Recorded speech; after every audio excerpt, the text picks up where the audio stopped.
In this section, we'll explore how you can use these databases to support your instruction, using them as nonfiction text resources with scaffolded supports for your students, and also to engage students in inquiry learning. To do this, I'll provide a quick overview of each of the databases and point out special features that can support English language learners and your students with special needs. So let's get started with PebbleGo. PebbleGo is designed for students in grades kindergarten through 2nd, but can be used with older students who would benefit from the reading scaffolds that are integrated throughout the database. So there are lots of high-quality graphics where students can visually navigate through the content. I'm going to use the same search term across several of these databases so you can get a feel for how the content compares. Here we have that option to listen to the text read aloud. Early civil rights. The tabs break up information into small chunks. The visual breadcrumbs help students navigate. And the voice-over support helps students navigate again by listening.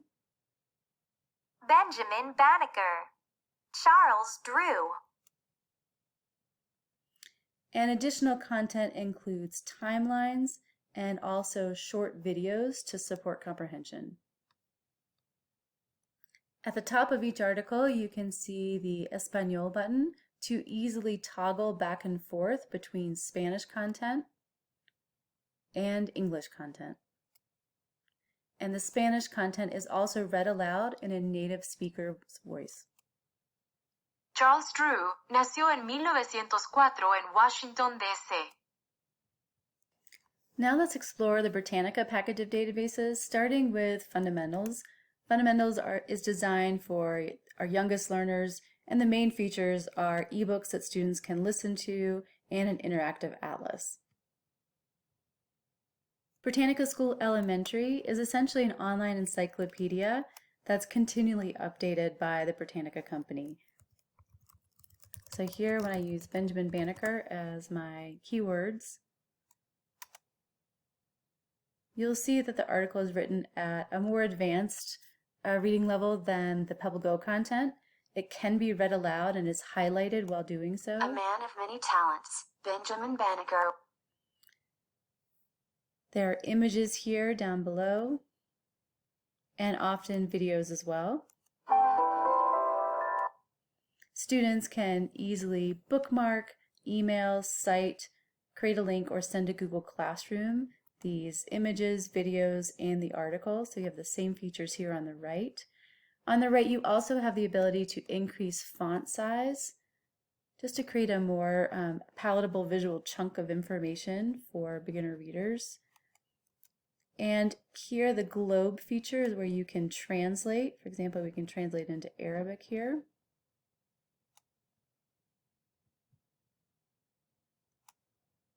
And then finally, within that same article, students can navigate to a higher or lower reading level. 1 is the lowest reading level, so I can navigate up in this scenario. And then from the middle school content, I can navigate back down. Let's take a look at Britannica Escolar. That's the Spanish language version of Britannica Elementary. You can see that there are 2 levels with Britannica Escolar, Primaria and Secundaria. Unfortunately, there isn't the same amount of content in the Spanish version. So there is no article about Benjamin Banneker in Spanish. To give you an idea of what the articles look like, I'll use the search term Ciencia. And we have those same features where you can listen to the article read aloud while the text is highlighted. La ciencia es un campo de estudio. We have images down below and sometimes videos. And we have those same features where students can bookmark favorite articles, print, email, cite, increase that text size, and also share to Google Classroom. Now let's dive into CultureGrams by ProQuest. This is a fantastic database for finding current, accurate information about different regions and countries of the world and the 50 states. We're going to explore the Kids Edition. On the left here using the drop-down menu, you can select your region or country. You can also type that into the search bar in the upper right, or you can simply just click on the map. So if I'm researching Algeria, you'll see that students can listen to that text read aloud. It is a more robotic voice than the other databases that we offer. Students can easily translate the text into several other languages. This is translated into Arabic. Over here on the left are the categories people and places, history, lifestyle, society, and finally culture, facts, and context. There's a flag that's printable either in color or black and white for students to color in.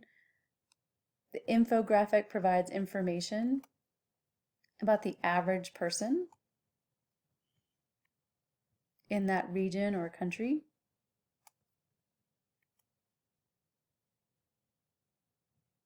And I think the strength of this website is found in the visual information that it provides through the photo gallery and slideshows, and the personal information provided in the interviews. So in the photo gallery, you'll see lots of high quality photographs that provide information about the area. Students can generate a citation and download that image to be able to use that with permission in their presentations. Similarly, in the slideshows, this is a slideshow of Algerian markets. And in addition to the photograph, lots of information about what students are seeing. And finally, let's take a look at the interviews. In this interview of a 12-year-old from Annaba, Algeria, not only does he share information about what his home is like, what a typical week is like, and those common questions around what's your favorite game, food, holiday, but also more insightful information like what do you worry about the most, what's important to you, and what do you hope to be or do when you grow up. Finally, let's explore Gale in Context Elementary. This is our most sophisticated database at the elementary level.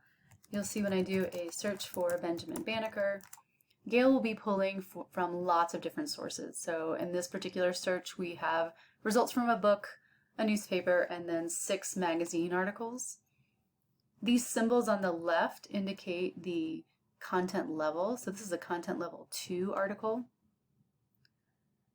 A strength of Gale in Context Elementary, it is going to prepare students for using Gale in Context middle school and high school. So they'll be using those exact same features in all of the Gale products. They can easily generate a citation and copy and paste it into their presentation.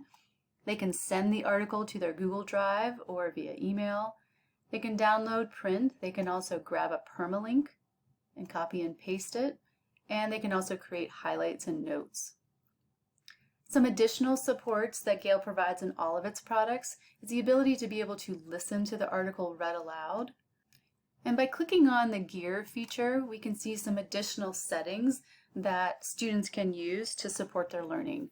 For example, the text highlighting can be turned on.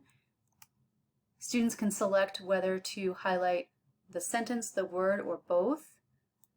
The color of the word, sentence, and text can be adjusted, which could potentially support students with visual impairments.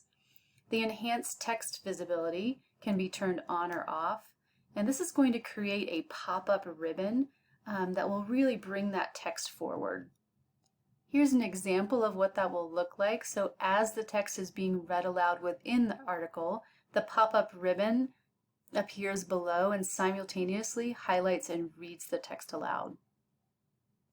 Some additional features to support students include changing the text size to smaller or larger, and translating the text. You can translate the article into several different languages. For example, this is a translation into Arabic.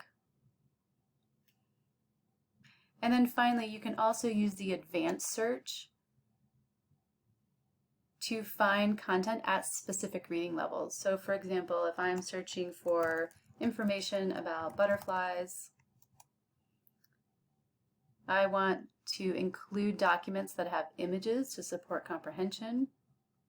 And I want to find content at a specific Lexile measure range.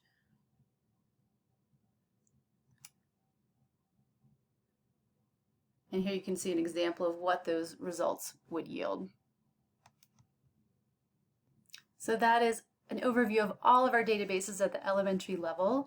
Below this video, you'll find links to this slide deck, which can review for students why the databases are important resources for research. It reviews how to log on and access these from home, and also provides links to tutorials for each database that are student-friendly. And finally, below this video, and also in the Resources and Further Learning folder at the end of this course, you'll find a link to this document, which lists all of the online resources DPS Library Services provides, brief summaries of each resource, and the features that you can use to help support comprehension. The Resources and Further Learning folder also provides lots of additional information, including videos created by vendors with more in-depth training around how to align content standards and how to make the most of all they provide for teachers in addition to the database content. So be sure to check that out. Next up, please proceed to the next video on how do you grab links to be able to integrate these resources into your online lesson plans.